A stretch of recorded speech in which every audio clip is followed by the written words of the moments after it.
आहान में कई सारी कमियां होंगी। सबकी नजरों में आहान मेरे साथ खड़े रहने के लायक नहीं है, लेकिन मेरे लिए वो इस दुनिया में सबसे कमाल का लड़का है। और अगर डिजर्व करने की बात है तो मैं ही आहान को डिजर्व नहीं करती। जैसे ही शनाया की बात खत्म हुई, उसने एक जानी मानी आवाज में अपना नाम सुना। यह आवाज किसी और की नहीं थी, आहान की थी। शनाया, रुकिए। क्या आहान ने शनाया की बातें सुन ली थी? अगर ऐसा था तो वो अपनी वाइफ से क्या कहने वाला था? क्या आहान और शनाया अपनी फीलिंग्स को मान लेंगे? ये आवाज किसी और की नहीं, आहान की थी। शनाया और रूपल को खामोश देखकर आहान ने उन दोनों से कहा, वो आप दोनों आगे कहां जा रही हैं? टैक्सी स्टैंड इस तरफ है। थोड़ी ही देर में वो तीनों भी एक टैक्सी में बैठकर एयरपोर्ट से निकल गए। रूपल ने हिचकिचाहट के साथ सवाल करते हुए कहा, शनाया, क्या तुम्हारे पास कार नहीं है? शनाया ने रूपल की तरफ देखकर ना में अपना सिर हिला दिया और बोली, तुम जानती तो हो कि मेरे पास ड्राइविंग लाइसेंस नहीं है। रूपल को याद आया कि शनाया ने कभी भी ड्राइविंग सीखी ही नहीं थी।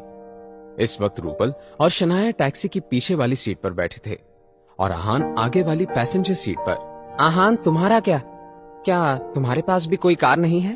तो उसने पीछे मुड़कर ऑनेस्टली जवाब दिया, नहीं, मैं कार अफोर्ड नहीं कर सकता। आहान का जवाब सुनकर रूपल नाराज हो गई। उसे समझ में नहीं आ रहा था कि अब आगे उसे क्या कहना चाहिए। उसकी बेस्ट फ्रेंड के पास एक भी कार नहीं थी। रूपल की नाराजगी शनाया से छिपी नहीं थी। ये बात मेरे ध्यान में कभी नहीं आई। हाँ, जैसे ही स्प्रिंग कॉर्पोरेशन से मुझे पहला चेक मिलेगा, मैं आहान के लिए अच्छी सी कार खरीद लूंगी। मैं नहीं चाहती कि इतनी छोटी सी बात के लिए उसे लोगों के सामने नजरें झुकानी पड़े। शनाया ने मन ही मन में कहा। रूपल के साथ बात करते हुए वो लोग कब रेस्टोरेंट पहुंच गए, शनाया को भी पता नहीं चला। वो तीनों इस वक्त शिमला के सबसे फेमस रेस्टोरेंट प्राइड में थे। शनाया ने वहां के मैनेजर से पोलाइट अंदाज में पूछा, एक्सक्यूज मी, कहाँ कोई प्राइवेट रूम अवेलेबल है? हम 3 लोग हैं, वैसे हमें टेबल भी चलेगा। शनाया को ग्रीट करते हुए उस मैनेजर ने कहा, गुड आफ्टरनून मैम, माफ कीजिएगा, लेकिन फिलहाल हमारे पास ना ही कोई प्राइवेट रूम है और ना ही कोई टेबल अवेलेबल है। फिर कभी आ जाएंगे, अभी कहीं और चले जाते हैं। वो तीनों वहां से जाने ही वाले थे कि तभी उनके सामने से 3 लड़के गुजरे।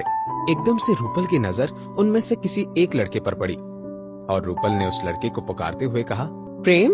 अपना नाम सुनकर वो टॉल और हैंडसम लड़का मुड़ गया। रूपल, तुम कब वापस लौटी? बस अभी अभी। रूपल की बात सुनकर प्रेम ने बहुत ही फ्रेंडली अंदाज में उससे पूछा, अरे तो मुझे कॉल क्यों नहीं किया? मैं तुम्हें लेने आ जाता। लेकिन प्रेम की नजरें शनाया पर रुक गई। फिर उसने रूपल से सवाल करते हुए कहा, क्या तुम भी यहाँ लंच पर आई हो? रूपल ने जवाब में हामी भर दी और बोली, हाँ, लेकिन यहाँ पर कोई रूम या टेबल अवेलेबल नहीं है। मैंने एक बहुत बड़ी प्राइवेट रूम बुक की हुई है और हम बस कुछ ही दोस्त हैं। अगर तुम चाहो तो हमें ज्वाइन कर सकती हो। शनाया ने जैसे ये बात सुनी, वो मना करने वाली थी, मगर रूपल ने ऑलरेडी हामी भर दी थी। क्यों नहीं, हम जरूर ज्वाइन करेंगे।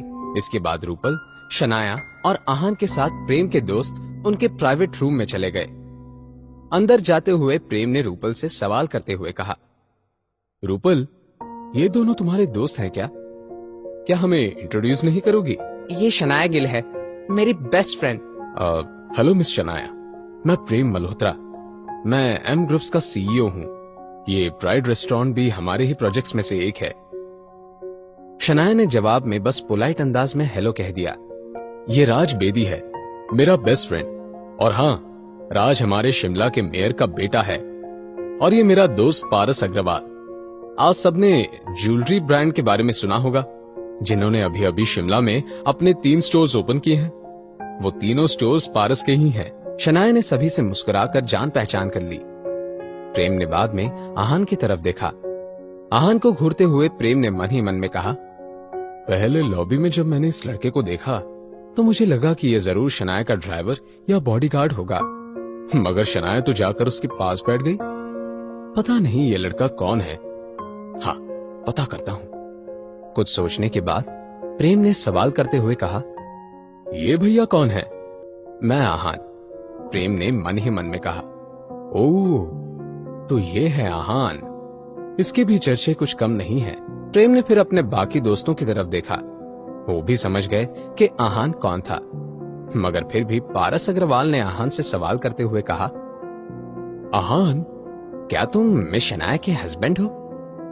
आहान ने जवाब में बस हाँ में अपना सर हिला दिया। आहान भैया, मैंने सुना है कि आप किसी बैंक में काम करते हैं। हाँ, मैं बैंक में जॉब करता हूँ। वैसे आप क्यों पूछ रहे हैं? कुछ खास नहीं, मैं तो बस ये जानना चाहता था कि आपको महीने की सैलरी कितनी मिलती है। अब हद हो गई थी, लेकिन आहान को इस सब से कोई लेना देना नहीं था। उसने ईमानदारी से जवाब देते हुए कहा, 12,000 मिल जाते हैं। अगर कभी कभी बोनस भी ऐड हो जाता है तो 15,000 भी मिलते हैं। ये सुनते ही वो लड़के आपस में देखकर हंसने लगे। मतलब मेरे स्टोर में काम करने वाले अकाउंटेंट से आधी ही है, लेकिन फिर भी आजकल के जमाने में तो इतना भी बहुत है। तभी प्रेम मल्होत्रा ने अपने दोस्त से कहा, पारस भाई, अगर तुम्हारे स्टोर में किसी स्टाफ की जरूरत हो तो क्यों ना तुम आहान भैया को कंसिडर करो। वो बहुत समझदार लगते हैं, तुम्हें शिकायत का मौका नहीं देंगे। मैं 20 से 25,000 की सैलरी ऑफर कर सकता हूँ। आहान भैया, आप चाहे तो कल ही ज्वाइन कर सकते हैं। थैंक यू मिस्टर अग्रवाल, आपका ऑफर सच में बहुत कमाल का है और आपने मेरे बारे में इतना सोचा, इसके लिए मैं आपका बहुत ही शुक्रगुजार भी हूँ। मगर मैं ज्वेलरी के बारे में कुछ ज्यादा नहीं जानता। आहान भैया, आप जरूर मजाक कर रहे हैं। मिस शनाया के पास तो बहुत ही बढ़िया जेवर होंगे और वो इस सब का शौक भी रखती होंगी, तो ऐसा कैसे हो सकता है कि आप जेवरात के बारे में ना जानते हो? अब शनाया का पेशेंस खत्म हो गया था। इस सब से तुम्हारा क्या लेना देना है? Mind your own business. आगे क्या होने वाला था? क्या शनाया आहान के लिए सबसे लड़ पड़ेगी?